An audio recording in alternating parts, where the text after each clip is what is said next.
Hello and welcome. I'm ItsTripwyre. Welcome back to the Dark Souls Remastered slow play. We left off preparing to fight the boss of Anor Londo. Very intimidating boss encounter for new players, and easily just one of the hardest ones in the entire game, I'd say. And the reason for that is because you are not fighting one boss, you are fighting two bosses. There are two in this encounter, and you have to fight them at the same time, and just keeping track of both of them and dodging both their attacks and trying to separate them from each other to safely attack them can be difficult. It's stressful.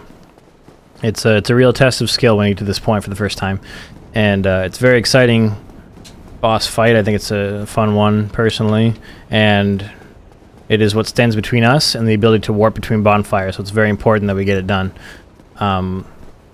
As you know from last episode, you can summon Solaire for this fight, but keep in mind, we saw how far away that boss fog gate is. It's all the way across the room, up that giant staircase, and so as a result, it's not possible for you to summon Solaire and then get through the fog gate to the boss fight before the summon is complete, which means that if you summon Solaire, you are guaranteed to have to fight the boss at an increased health rate, because the summon goes through and the boss gets the increased to HP. There's nothing you can do about that. Okay, I pressed dodge, but I guess I was like a couple frames too late.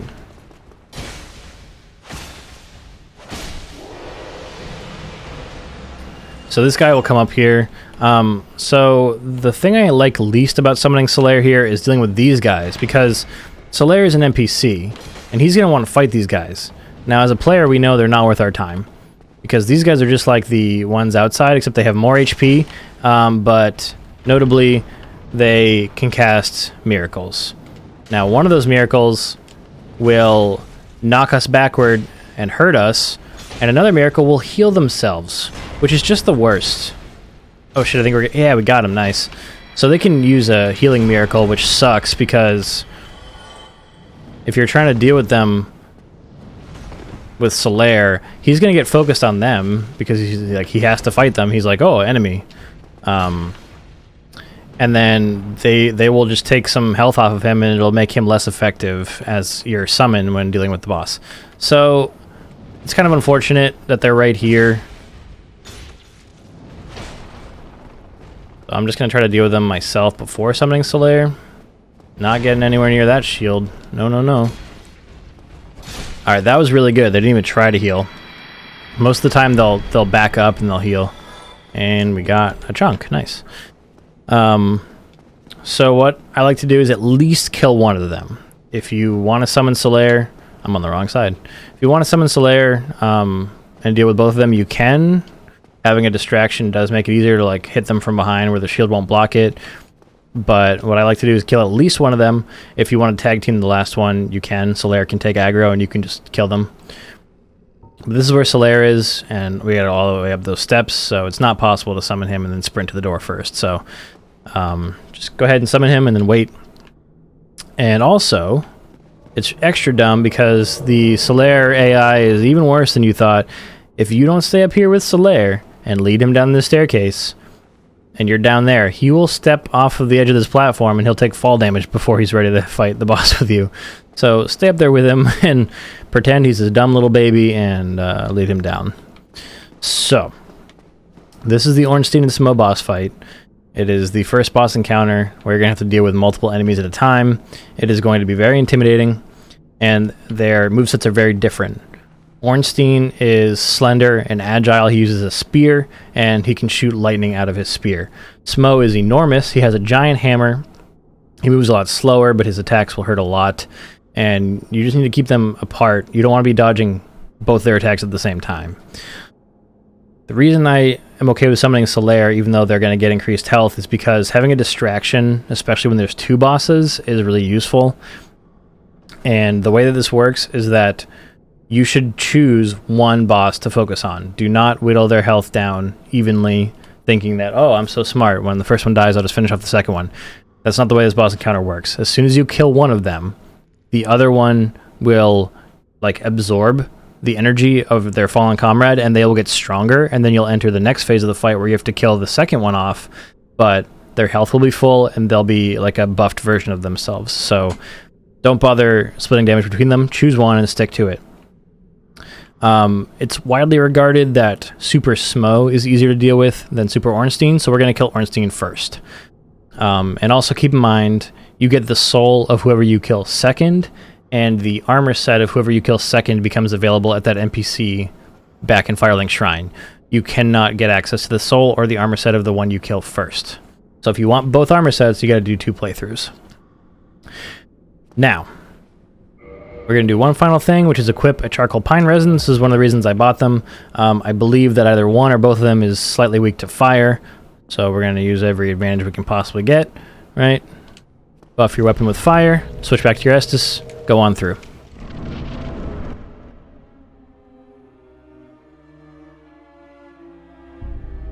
That's Smo, he's the big one if you couldn't tell. And Ornstein.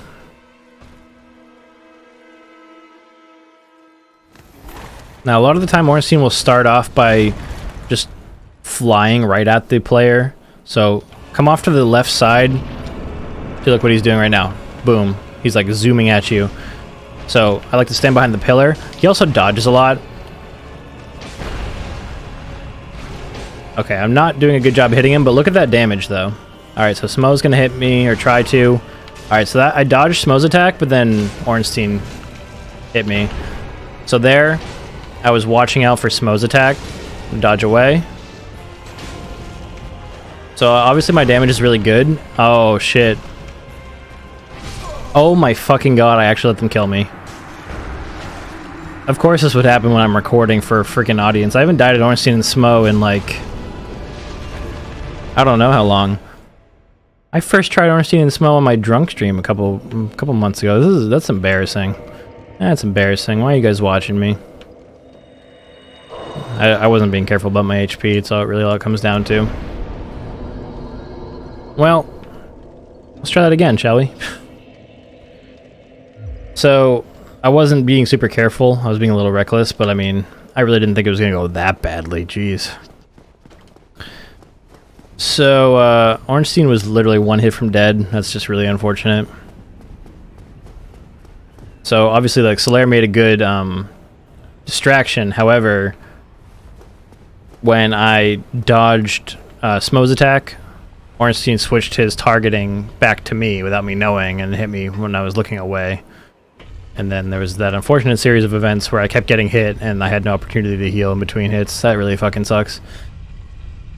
But essentially that's the strat. You can be a lot more careful than I was being, though. I recommend that you be a lot more careful than I was being. Because as a first-time player, you're going to have a lot more of a personal stake in not dying there like I did. I've killed these guys a fucking ton of times, so it doesn't really matter that much. I'm mostly just sad that you guys saw it. You know what? Actually, I'm gonna go ahead and absolve myself of all the blame here, because the problem wasn't that I died to Ornstein and Smo after having 270 hours played. The problem was that people saw it, so it's really your guys' fault. It's really not on me, I don't think. But anyway, it's a long run back, but as you can see, this is why I like to come from this bonfire, because having the 10 Estus is nice. You could also just kindle the other bonfire in that side room, and just you'd have to do that little parkour jump over the railing every time you want to attempt it. That's probably what I should be doing, honestly. It just saves me one humanity to not do that. But so in any case, we're gonna go ahead and, you know what? Fuck Solaire. We're not gonna bring Solaire. I don't want to kill the Silver Knight Archer and these two assholes again. I'm not doing it. We're just gonna do it the old-fashioned way. Alright, so no cutscene this time because the fight's already happened. He's gonna zoom right toward me. Smo is doing a little charging attack. That's really, really unfortunate. That's really unfortunate too. Don't do that. So that was really unfair. I got comboed by their hits, like I was still vulnerable. I'm doing a good job staggering him though. And you'll see I was getting complacent there. So instead of continuing to beat up on Ornstein, I was like, wait a minute, Smo must be like right behind me by now. I've waited this long. He's got to be close. So I turned around and sure enough, there he was.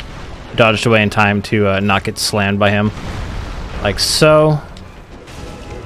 so I hit Ornstein, dodge. The fire damage is proving to be pretty effective. And every 2 hits, I'm staggering him, which is nice. I'm not going to go into punish because I saw Smo jump to do another slam attack. Of course, knowing the timing is very important as well. Use these pillars to your advantage. They are here for a reason. The pillars will become even more important during the second phase, but we've got one more good hit on Ornstein until we are on to the second phase, and you'll see that like his health got down really low because I didn't have Solaire here to buff their health. But basically, focus on Ornstein. Keep your eyes on both of them, though. Try to separate them. Use the fact that the Smo is very slow to your advantage. Separate them and whittle away Ornstein's health. Wow, that's loud. I'm so sorry. No matter which one you kill first, they both have electricity powers. Or like lightning powers. In phase 2. That is so... Oh god! I also forgot, after the cutscene is done playing, whoever you leave alive resets to the back of the room. I just happen to be standing right next to the back of the room. It's not where you want to be. So... things are a bit more dangerous now. Everything's infused with lightning damage. You can still use the pillars to your advantage, though, which is very easy with Smo because his attacks are very like simplistic, albeit dangerous. You do not want to get hit by one, but basically wait for him to jump or do one of the charging swing attacks. He won't be able to hit you with it because you're on the far side of the pillar, and then punish. Do not stand close to Smo for very long because he will do an attack where he jumps straight up in the air and then butt slams down and releases a massive shockwave of electricity, and you don't want to get stuck. You don't want to get hit by that. Here it is. That'll hurt a lot. That'll hurt a lot. Basically, be very careful. Be very careful. Don't get greedy. This is the easy part of the fight. It's just more tedious. It's just a matter of baiting and punishing attacks. Well, if you're not going to do anything, I'm going to go ahead and take a hit there, buddy. I don't know how that didn't hit you. Come here. So he can do a swing there. He can do a follow-up swing on that and turn into a combo, I believe, but he didn't there. Yeah, dodge away from the lightning shockwave. I wish the lightning shockwave attack gave a bit more of an opportunity to punish it, but it doesn't.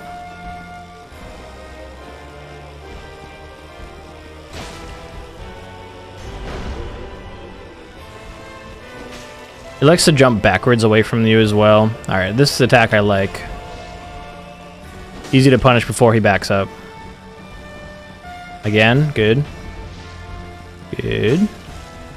No, thank you, sir. And again, with the same is true for any enemy, any encounter in this entire game. If you're light rolling, if your dodge is the fast dodge, it's going to be so much easier to dodge his attacks.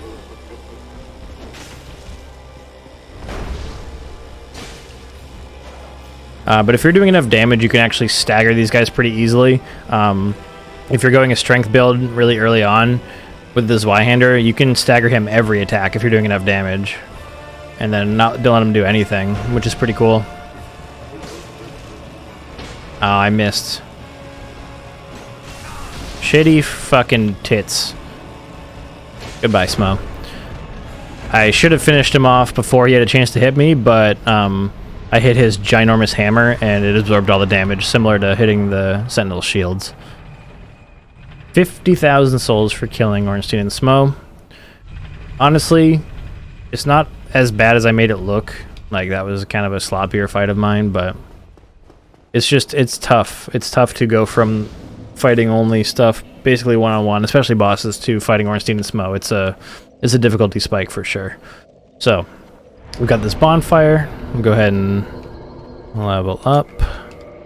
And then we're going to go through this door, where if you're playing online, this door will always be preceded by player left messages saying things to the effect of great chest ahead, or amazing chest ahead, because people will leave messages like that if you're coming up on some treasure in a chest. But this is a different kind of chest.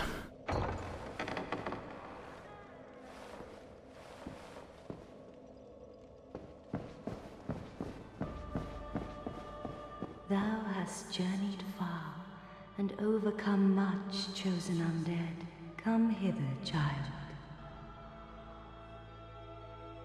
O chosen undead, I am Guinevere, daughter of Lord Gwyn and Queen of Sunlight. Since the day Father his form did obscureth, I have awaited thee. I bequeath the Lord vessel to thee. And beseech thee, succeed Lord Gwyn, and inheriteth the fire of our world. Thou shalt endeth this eternal twilight, and avert further undead sacrifices. So, if you want to, you can kneel before her and keep talking to her and join her covenant. So this is Guinevere, Princess Guinevere, she says, daughter of Lord Gwyn. And she very much wants us to take Framt's advice, succeed Lord Gwyn, inherit the fire of this world, link the flame, extend the Age of Fire, blah blah blah. So they want the same things to happen. However, spoiler alert, that's not Guinevere. Spoiler alert again, the guy we just fought in the Ornstein and Smough fight, that wasn't the real Ornstein. Shit isn't as good here in Orlando as they'd like you to believe. We're not going to get into much further detail right now. But just suffice it to say, that's not actually Guinevere, and the fact that she and Framt are pushing us to inherit the flame kind of makes sense when you realize who's controlling all this. And I heavily recommend that you get into lore videos. This game is chock fucking full of it, and it's all amazing. So anyway, it said, by the power of the Lord Vessel, we can warp between bonfires. Hallelujah. Warp. Now, important to note, not every single bonfire in the game is warpable.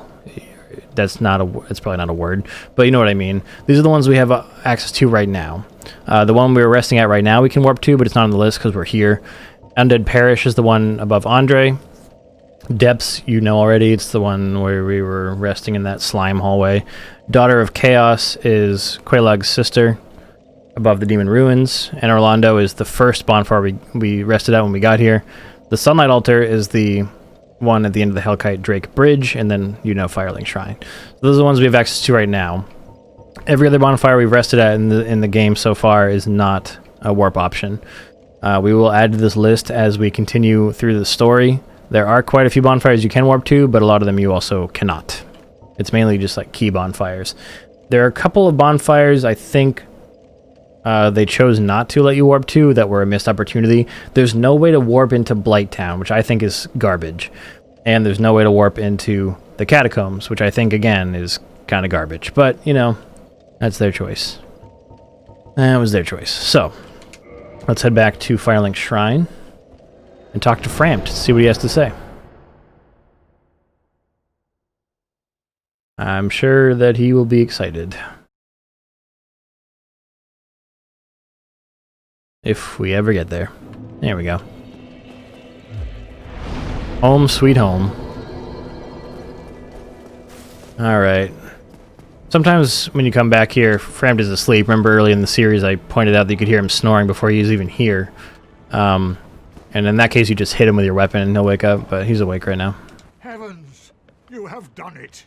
You have retrieved the Lord Vessel. After 1,000 years, it is you. It is really you.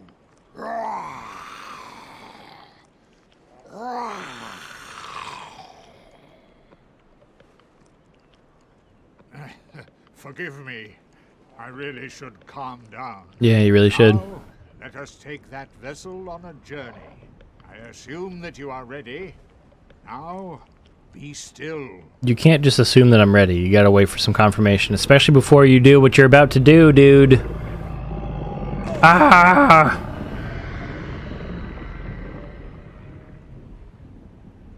Imagine if the words "you died" appeared on the screen there and the game fucking ended. That'd be great.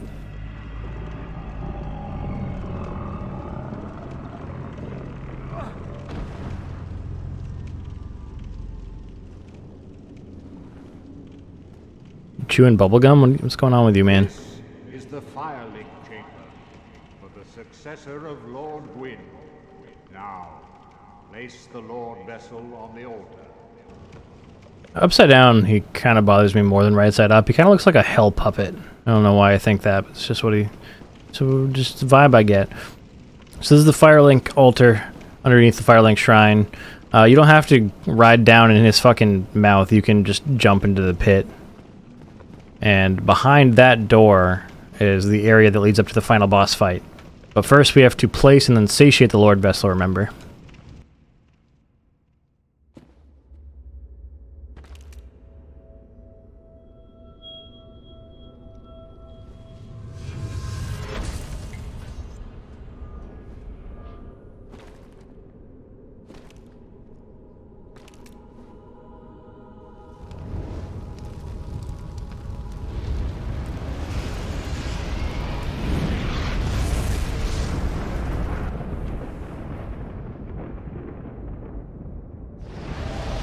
So here you'll see the cutscene where you place Lord Vessel and then the golden fog gates dissipate, giving us access to those respective areas that we need access to in order to collect the Lord Souls. There's the one of the Demon Ruins there.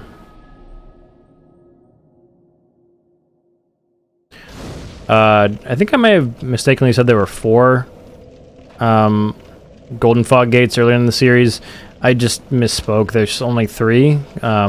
Spooky Ghost Town actually leads to a Lord Soul boss fight where it's not necessary for them to have a golden fog gate to keep you out because the entire lower section of the city is underwater. So anyway, now we'll talk to Frampt again and he'll tell us what to do. Very well. As Kingseeker, I shall now instruct you, the Lord's successor, in your next task. To achieve your fate, fill the vessel with powerful souls, commensurate to the great soul of Gwyn. Scarce few possess such brilliant souls. Grave Lord Nito, the Witch of Izalith, the 4 kings of New Londo, who inherited the shards of Gwyn's soul, and Lord Gwyn's former confidant, Seath the Scaleless. All of their souls are required to satiate the Lord Vessel. Are you ready? Then we shall return. Stay still for a moment.